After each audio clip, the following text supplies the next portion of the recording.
Hi everyone, welcome back to my YouTube channel and you guys are watching Medical Billing with Nikhil। And दोस्तों मैं फिर से एक नए वीडियो के साथ आ चुका हूँ और अभी हमारी कोडिंग के चैप्टर्स चल रहे हैं। सो ये वीडियो भी कोडिंग से रिलेटेड है और अगर आप मेरे चैनल पे न्यू हैं then please subscribe the channel and also you can like my videos if you are liking actually. And आप कमेंट भी कर सकते हैं मेरे वीडियोज पे अगर आपको कोई क्वेरी है, कोई पर्टिकुलर चीज़ समझ में नहीं आ रही है।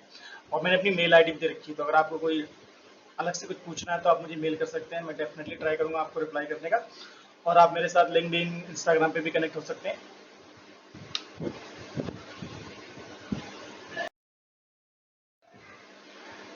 तो जैसा कि हमने प्रीवियस चैप्टर में कवर किया था, Medicare annual wellness code billing rule, कि भाई Medicare annual wellness code actual में होते क्या हैं और उनकी बिलिंग फ्रीक्वेंसी क्या है, एक प्रिवेंटिव कोड्स और मेडिकेयर एनुअल वेलनेस कोड में डिफरेंस क्या है, और आप मेडिकेयर एनुअल वेलनेस कोड के डिनाइल को कैसे हैंडल कर सकते हैं, कैसे अवॉइड कर सकते हैं। तो अगर आपने अभी तक प्रीवियस चैप्टर नहीं देखा है तो प्लीज एक बार प्रीवियस चैप्टर देख लें। एंड अगर मैं करंट चैप्टर की बात करूं तो मैं इस चैप्टर में मॉडिफायर कोडिंग, राइट, हम मॉडिफायर्स कवर करने वाले हैं कि एक्चुअली मॉडिफायर्स क्या होते हैं और इनके कोड क्या क्या होते हैं, कैसे कैसे हम इनको यूज करते हैं, राइट।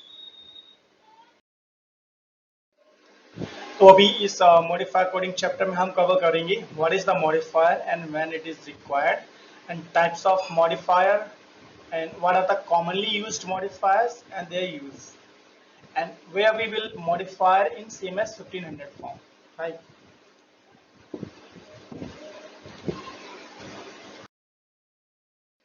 So सबसे पहले जानते हैं व्हाट इज मॉडिफायर। हालांकि मैंने ऑलरेडी बता रखा है आप लोगों को प्रीवियस चैप्टर में, बट फिर से मैं एक बार रिवाइज कर देता हूँ।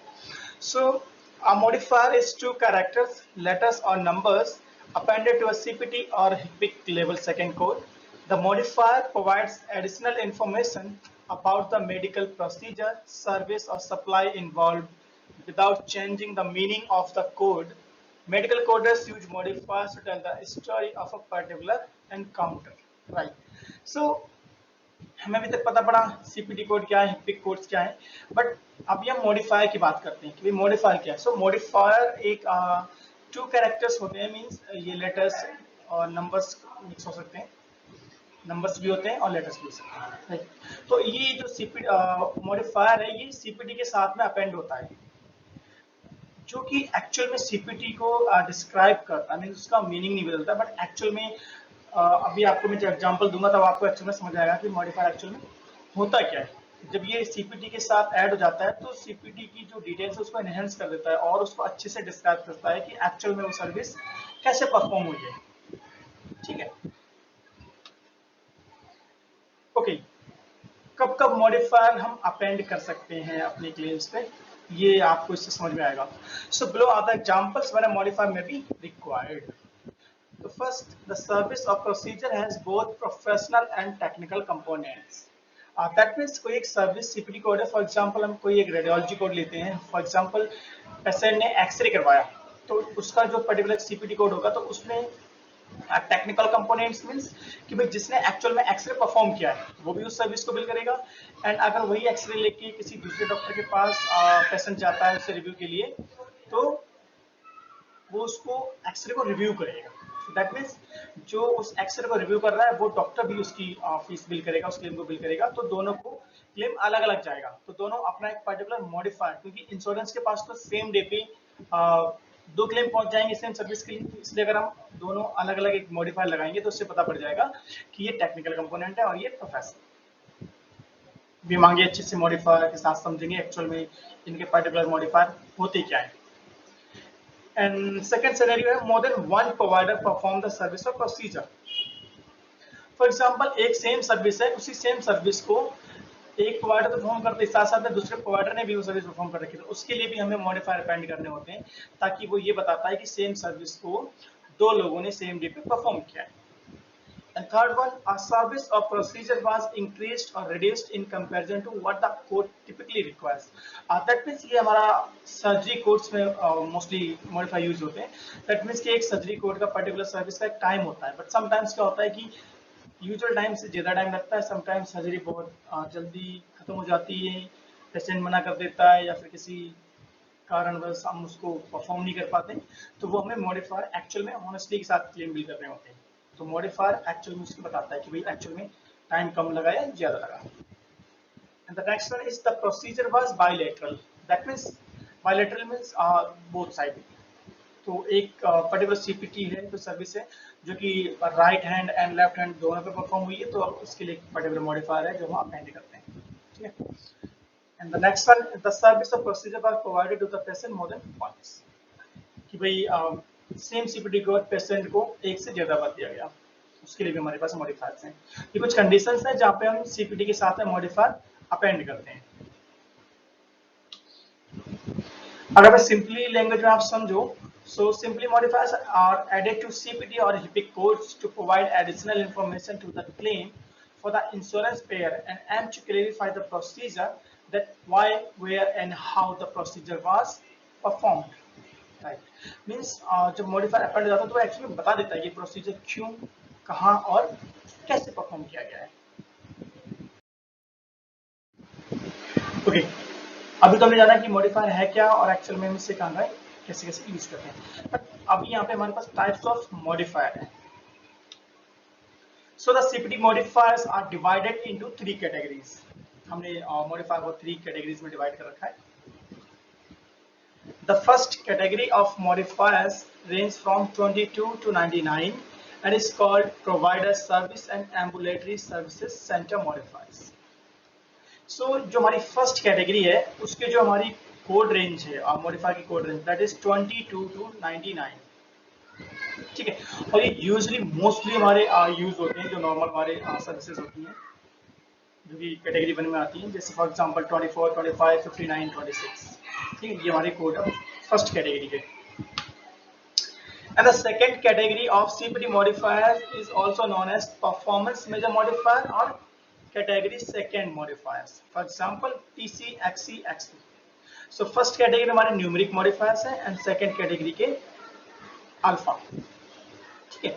तो जैसे कि हमने सीपीटी में भी हमारी कैटेगरी है, कैटेगरी फर्स्ट, कैटेगरी सेकंड। तो जो फर्स्ट कैटेगरी है वो हमारी न्यूमेरिक है और सेकंड कैटेगरी है वो अल्फा न्यूमेरिक है। बट यहाँ पे अगर मैं मॉडिफायर की फर्स्ट कैटेगरी की बात करूं that is numeric and second category जो मॉडिफायर की दैट इज अल्फा। एंड जो हमारी थर्ड कैटेगरी आती है वो एक्चुअली में जो एनेस्थीसिया सर्विसेज होती हैं उनके लिए यूज होती है। तो अभी जो मैं डिस्क्राइब करूंगा मॉडिफायर्स वो category first and category second ही करूंगा, क्योंकि थर्ड कैटेगरी बहुत रेयर केसेस में यूज होती है जो कि मोस्ट ऑफ द एआर को देखने को मिलती है।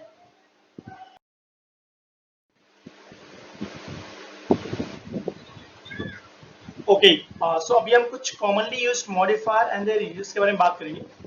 सो यहाँ पे मैंने कुछ मॉडिफायर पिक किए हुए हैं जो कि कॉमनली यूज्ड होते हैं मेडिकल बिलिंग में, और जो एआर होता है वो अपने डिनाइल में एनकाउंटर करता है इनको। तो अगर इनकी नॉलेज है आपको प्रॉपर तो आप किसी भी डिनाइल को अच्छे से हैंडल कर सकते हैं, आई मीन जो मॉडिफायर से रिलेटेड होते हैं। सो सबसे पहले मैं बात करता हूँ मॉडिफायर 24 की।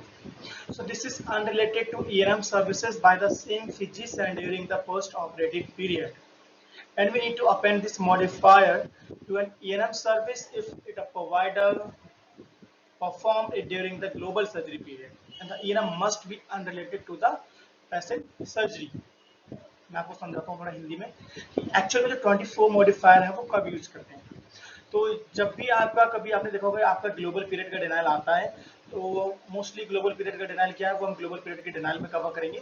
बट अभी मैं मॉडिफायर से रिलेटेड आपको बताता हूँ कि जो 24 मॉडिफायर है ये ग्लोबल पीरियड के केस में यूज होता है। तो फॉर एग्जाम्पल पेशेंट ने कोई भी एक सर्जरी करवाई एंड उसका सर्जरी कोड अभी हमने आज बिल किया है, एंड आज सर्जरी कोड बिल करने के within next two 10 days में हमने कोई एक E&M बिल कर दिया, एंड जो हमारी बीमारी है जो पेशेंट की बीमारी है वो सर्जरी कोड से डिफरेंट है, जो डीएक्स कोड है वो सर्जरी कोड से डिफरेंट है उस पर्टिकुलर E&M के लिए। इस केस में हम मॉडिफाइड 24 को E&M के साथ में अपेंड करेंगे और उस क्लेम को रिबिल कर देंगे, इससे हमारी पेमेंट आ जाएगी। बट अगर यहीं पे ग्लोबल जो हमारा सर्जरी कोड है उसका डीएक्स और E&M का डीएक्स सेम है तो यहाँ पे डिफरेंस नहीं है, तब यहाँ पे हम मॉडिफाइड 24 अपेंड नहीं करेंगे। इस केस में हमें क्या करना है ये हम अभी आगे डिनाइल के चैप्टर में कवर करेंगे, तो आपको ग्लोबल पीरियड के डिनाइल में अच्छे से समझ में आएगी। तो मोस्टली 24 हम तब यूज करते हैं जब एक E&M ग्लोबल पीरियड में फॉल कर रही हो उस पर्टिकुलर सर्जरी के, एंड जो हमारा ENM का DX है वो डिफरेंट है in comparison to surgery code, उस केस में 24 लगा के उस पर्टिकुलर ENM को रिवील कर देते हैं। ठीक है, अब बात करते हैं modified 25। So modified 25 is for significant separately identifiable evaluation and management services, and this modifier may be used when a provider performs an E&M service on a patient on the same day as another procedure or the services। तो mostly जो 25 modifier है वो हम bundle के case में use करते हैं। For example हमने कोई दो CPT कोड बिल किए, one E&M and one non E&M code, and जो हमारा E&M कोड है फॉर एग्जांपल 99214 वो नॉन E&M कोड के साथ बंडल है। और जब हम बंडलिंग के लिए जब भी हमारे पास एक हर कंपनी का अपना एक टूल होता है, उस पर्टिकुलर टूल पे चेक करते हैं तो हमें पता पड़ता है कि भाई इस पर्टिकुलर CPT के साथ में मॉडिफायर अलाउड भी है या नहीं है। अगर आप बंडल के केस में आपके पास मॉडिफायर अलाउड है और अगर आपका जो CPT कोड है वो E&M कोड है तो हम उस पर मॉडिफाइड 25 लगाएंगे और क्लेम को रिवील कर देंगे। इससे वो अनबंडल हो जाएगा और हमारी पेमेंट आ जाएगी। ठीक है, so 25 we use mostly for the bundle cases and only for the E&M code. E&M code office digit code आप लोगों को पता है रेंज क्या है, नहीं पता है तो आप प्रीवियस चैप्टर देख के सीख सकते हैं वहां से। And now talk about the modifier 59. So modifier 59 is for distinct procedural services. ये जो हेडलाइंस है ऊपर वाली जो लाइन है ये आप अपने इंटरव्यू में बोल सकते हो क्योंकि ये मैनेजर्स बहुत पूछते हैं। And modifier 59, this is one of the common modifiers and identify distinct or independent procedural services from other non-E&M services performed on the same day by the same provider. Right. So modifier 59 is also for the bundle related denial. And जब भी कोई CPT code bundle से related denial होती है और वो E&M code नहीं है तो हम उस पर 59 मॉडिफायर लगाते हैं। For example modify 9637 to denied as bundle with any another code, and अगर उसको मॉडिफायर अलाउड है तो आप मॉडिफाई 59 9637 के साथ अपेंड करेंगे और उसके लिंक को रिवील कर देंगे। ठीक है, एंड जो मॉडिफाई 59 है वो हमारा डुप्लीकेट सर्विसेज के केस में भी यूज होता है। फॉर एग्जांपल हमने 96372 की 3 लाइन्स बिल की अपनी क्लेम पर और 1 लाइन तो पे कर दी बट बाकी की जो 2 लाइनें वो उन्होंने डुप्लीकेटली डायल कर दी, तो आप उस पर 59 लगा के उस क्लेम को रिवील कर सकते हैं, तो उस पर भी आपकी पेमेंट आ जाएगी। अब अभी हम बात करते हैं मॉडिफायर 26 एंड मॉडिफायर TC। ये एक्चुअली में मैंने कैटेगराइज इसलिए कर रखे हैं क्योंकि ये आपस में चलते हैं तो आपस में आपको समझ में ज्यादा आएगा। ठीक है, एक दूसरे से रिलेट करते हैं। तो modifier 26, this is for the professional component and this modifier identifies the professional component of a service and shows that a physician provides the interpretation and supervision of a procedure। अभी मैं एक example दूंगा आपको better समझ में आएगा। And modifier TC, that is for the technical component and use modifier TC to indicate the technical part of a diagnostic procedure performed। जैसे कि मैंने आपको बताया था, फॉर एग्जांपल कोई भी एक पेशेंट है उसने एक्सरे करवाया बट जो एक्सरे मशीन है वो किसी डिफरेंट प्रैक्टिस में है और जो प्रोवाइडर उसे ट्रीटमेंट देगा, जो उस एक्सरे को चेक करेगा वो डिफरेंट फैसिलिटी में है ऑफिस में। तो यहाँ पे क्या होगा, जो जहाँ पे जिसकी एक्सरे मशीन है जिसने एक्चुअल में एक्सरे परफॉर्म किया है तो वो जब उस क्लेम को बिल करेगा तो उस पर मॉडिफायर लगाएगा TC, एंड जो डॉक्टर है जिसने उस पर्टिकुलर एक्सरे को रिव्यू किया है उस बेस पर ट्रीटमेंट दिया पेशेंट को, वो मॉडिफाई यूज करेगा उस पर्टिकुलर क्लेम पे 26। अब ये मॉडिफायर हम क्यों यूज कर रहे हैं? मॉडिफाई यूज करने का पर्पस ये है कि अगर दोनों ने विदाउट मॉडिफायर उस पर्टिकुलर क्लेम को इंश्योरेंस को बिल कर दिया तो इंश्योरेंस देखेगा भाई सेम सर्विस दो प्रोवाइडर ने एक पर्टिकुलर पेशेंट के लिए बिल कर रखी तो वो उसको डिनाइल कर देगा।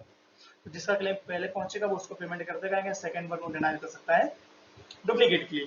तो किसी एक का क्लेम डिनाइल ना हो इसलिए दोनों मॉडिफाई यूज करेंगे, TC for the technical component and 26 for the professional component for the provider. Right, इसलिए कोई कंफ्यूजन है आप मुझे कमेंट करें, मैं आपको रिप्लाई करूंगा और अच्छे से। Okay, now we will talk about the modifier 50 RT and LT। जैसा कि मैंने बताया था modifier 50 for the bilateral services and this modifier may be used for bilateral radiology diagnostic or surgical procedures। A bilateral procedure is performed on both sides of the patient's body during the same session। कुछ हमारे पास CPT code ऐसे हैं जो कि patient की दोनों तरफ perform होते हैं, दोनों साइड से, दोनों कोई भी एक पार्ट है, फॉर एग्जांपल हैंड, तो अगर राइट और लेफ्ट दोनों हैंड पे वो सर्विस परफॉर्म हो रही है तो मोस्टली वो जो सीपीटी कोड है उस पर मॉडिफाई 50 रिक्वायर्ड होगा। तो अगर आप विदाउट मॉडिफाई 50 उस क्लेम को बिल करते हैं तो डिनाइल के चांसेस हैं, और अगर आपने ऑलरेडी 50 लगा रखा है या फिर आपने नहीं लगाया है, डिनाइल आया है, आप उस पर्टिकुलर सीपीटी को रिव्यू करें, अगर उस पर दैट इज बायलैटरल सर्विसेज तो आप मॉडिफाई 50 लगा के उस क्लेम को रिबिल कर सकते हैं। Now talk about the modifier RT. So RT modifier is stands for right side. So you can say RT. So right side. Huh? So the RT modifier is used to identify procedures performed on the right side of the body. कोई भी ऐसा particular CPT service जो कि ये दिखाता है कि वो किसी एक तरफ परफॉर्म हुआ है पर्टिकुलर हैंड पे, बट हमें क्लेम पे ये पता नहीं पड़ रहा है कि वो राइट साइड हुआ या लेफ्ट साइड हुआ है, तो इसीलिए हम इस पर्टिकुलर मॉडिफायर को यूज करते हैं। अगर वो पर्टिकुलर सर्विस हमारे राइट हैंड पे यूज हुई है तो हमें आरटी लगाना है उस पर्टिकुलर सर्विस के लिए, क्लेम को रिवील कर देना है। Now talk about the LT, same thing, left side, and I mean RT for the right side and LT for the left side. So this modifier is used to identify procedure performed on the left side of the body. कोई भी CPT code है वो patient के left side में use हुआ है for leg, hand, कुछ भी, ईयर, कुछ भी हो सकता है, जो भी दो पार्ट होते हैं लेफ्ट एंड राइट में। तो अगर कोई पर्टिकुलर सर्विस किसी एक साइड यूज हुई है तो उसको हम आइडेंटिफाई के लिए, इंश्योरेंस को पर्टिकुलर बताने के लिए, डिनाइल लाइन्स के लिए इन मॉडिफायर्स को यूज करते हैं। सो 50 for the bilateral both side, अगर कोई सर्विस परफॉर्म हुई है, कोई सर्विस अगर only for the right side है तो हम उस पर आरटी यूज करेंगे, और कोई सर्विस, ये आप कैसे आइडेंटिफाई कर सकते हो, तो ये आप अपने डीएक्स और सीपीटी को रिव्यू करेंगे, उसके डिस्क्रिप्शन के अकॉर्डिंग आप उसे आइडेंटिफाई कर सकते हैं। अगर आपको एक्चुअल में आइडेंटिफाई कर पा रहे हैं तो आप उसे मॉडिफाई लगा के क्लेम को रिव्यू कर सकते हैं, अदरवाइज आपके पास ऑप्शन तो है ही कोडिंग को एक्सक्लूड करने का, क्लेम को, राइट।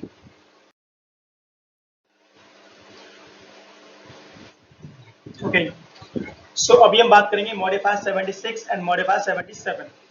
सो ये जो दो कोड्स हैं ये एक्चुअल में जब हमारे पास डुप्लीकेट का सिनेरियो होता है, डुप्लीकेट का डिनाइल आता है, जब भी कोई हम डुप्लीकेट सर्विस बिल करते हैं तब हम इन कोड्स को यूज करते हैं। सो modifier 76 is for the repeat procedure by the same provider, and you can use this modifier if the same provider repeats the procedure after they perform the initial procedure. And the 77 modifier, that is for the repeat procedure, and this is for the different provider. And append this modifier to a code if a different provider repeats the procedure because the initial same procedure was not successful and was performed by another provider. Okay, तो यहाँ पे जब भी कभी कोई duplicate service हम claim bill कर रहे हैं इंश्योरेंस को, या फिर हमारे पास डुप्लीकेट का डिनाइल आया है, इस केसेस में हम ये दोनों मॉडिफाई यूज करते हैं, 76 एंड 77। सो अगर एक कोई सर्विस है सेम प्रोवाइडर से, पेशेंट उसको सेम डे पे दोबारा से ले रहा है, तो उस केस में मॉडिफायर 76 यूज करेंगे।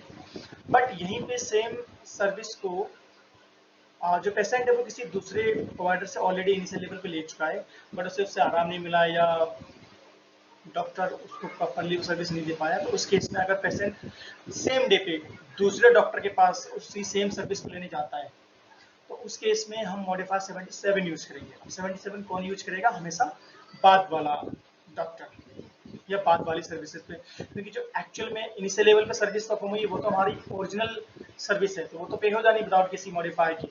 बट यहीं पे अगर हम सेकेंड लेवल पे बाद में जो सर्विस क्लेम बिल होगा उस पर ये मॉडिफायर्स यूज होंगे, क्योंकि वो ऐसे डुप्लीकेट जा रहे हैं ओरिजिनल सर्विसेज के। ठीक है, अब हम बात करते हैं जीबी, जीडब्ल्यू एंड क्यूडब्ल्यू। सो जो जीबी एंड जो जीडब्ल्यू है ये हॉस्पिस से रिलेटेड मॉडिफायर है। जब भी कभी हॉस्पिस से रिलेटेड डिनाइल आता है तो उस केस में हम इन कोड्स को यूज करते हैं। एंड जो क्यूडब्ल्यू मॉडिफायर है ये थोड़ा अलग है, this is for the CLIA waived test, lab test, ये भी मैं आपको समझाऊंगा। तो पहले हम जीबी एंड जीडब्ल्यू को समझते हैं। So GB for the procedure is related to patient hospice condition, and the GB modifier is used when a physician is providing a service that is related to the diagnosis for which a patient has been enrolled in hospice, and this physician is not associated with the hospice and is providing services as the attending physician. And GW is for procedure is not related to patient hospice condition. And the GW modifier is used when a physician is providing a service that is not related to the diagnosis for which a patient has been enrolled in hospice and this physician is not associated with the hospice and providing service as the attending physician. Okay, तो GB और GW कब use होते हैं? जब भी कभी आप देखोगे जब भी हॉस्पिस का डिनाइल आता है तो हमें क्लेम मेडिकेयर को रिवील करना होता है विद द मॉडिफाइड जीबी और the GW. So GB that means कि भाई जीबी हम मॉडिफाइड कब लगाएंगे जब डॉक्टर ने आई मीन वो पहली बात तो जीबी जीडब्ल्यू उन प्रोवाइडर्स के लगते हैं जो कि ऑलरेडी हॉस्पिस सेंटर से नहीं है. आई मीन हमारा डॉक्टर है वो किसी दूसरे हॉस्पिटल सेंटर में सर्विस देने जा रहा है उस पर्टिकुलर पेशेंट का ट्रीटमेंट करने जा रहा है तो उस केस में हम जो अपना क्लेम बिल करेंगे वो मॉडिफाइड जीबी एंड जीडब्ल्यू के साथ बिल करेंगे. बट कंडीशन है कि जीबी का भी यूज करना है और जीडब्ल्यू का भी यूज करना है. सो जीबी हम तब यूज करते हैं कि ऑलरेडी की भाई पेशेंट को कैंसर है और उस जो हमारा डॉक्टर है जो उसका ट्रीटमेंट करने जा रहा है वो कैंसर से रिलेटेड ही बीमारी है उस केस में हम मॉडिफाइड जीबी यूज करेंगे. बट अगर उसे कैंसर है कैंसर से अनरिलेटेड कोई दूसरी बीमारी हो गई है उससे रिलेटेड परफॉर्म उससे रिलेटेड सर्विस देने जा रहा है डॉक्टर उस केस में मॉडिफाइड जीडब्ल्यू यूज करेंगे.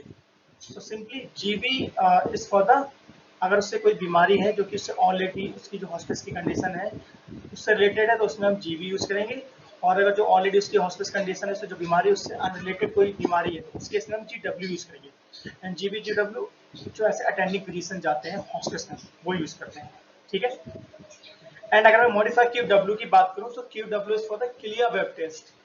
तो जिन्हें पता है what is CLIA and CLIA waiver level की जो सीपीटी कोड्स है हमारे तो कुछ क्लियर वेबर लेवल के कोड होते हैं जिसमें मॉडिफाइड क्यूडब्ल्यू रिक्वायर्ड होता है. विदाउट क्यूडब्ल्यू वो कोड डिनाइल हो जाएंगे. तो जो मेडिकल बिलिंग में ऑलरेडी उन्हें पता है what is CLIA waived test but अगर जिन्हें नहीं पता है तो आगे में पर्टिकुलर चैप्टर बनाऊंगा एक क्लियर का तो आप उसमें कवर कर सकते हैं व्हाट इज क्लियर देन आपको क्यूडब्ल्यू अच्छे से समझ में आएगा.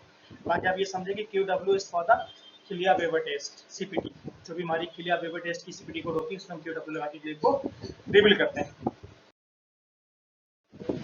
अब हम बात करते हैं कि where we will modify in CMS 1500 form.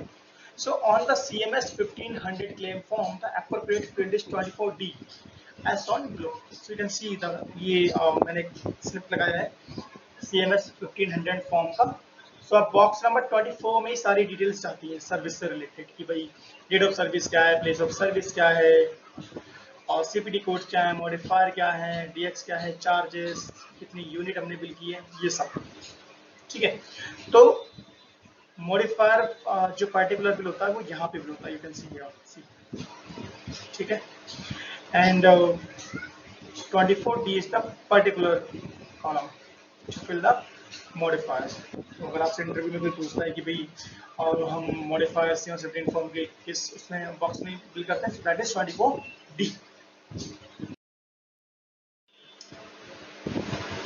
Okay guys, so thank you so much for watching this video and कुछ भी कंफ्यूजन है तो पता है आपको क्या करना है, आपको कमेंट करना है और कोई भी क्वेरी है तो आप मुझे मेल भी कर सकते हैं और प्लीज़ अगर वीडियो अच्छी लगी तो लाइक करें और आप अपने कलीग के साथ भी शेयर कर सकते हैं. ओके तो चलिए थैंक यू, मिलते हैं बहुत जल्दी एक नई वीडियो के साथ में.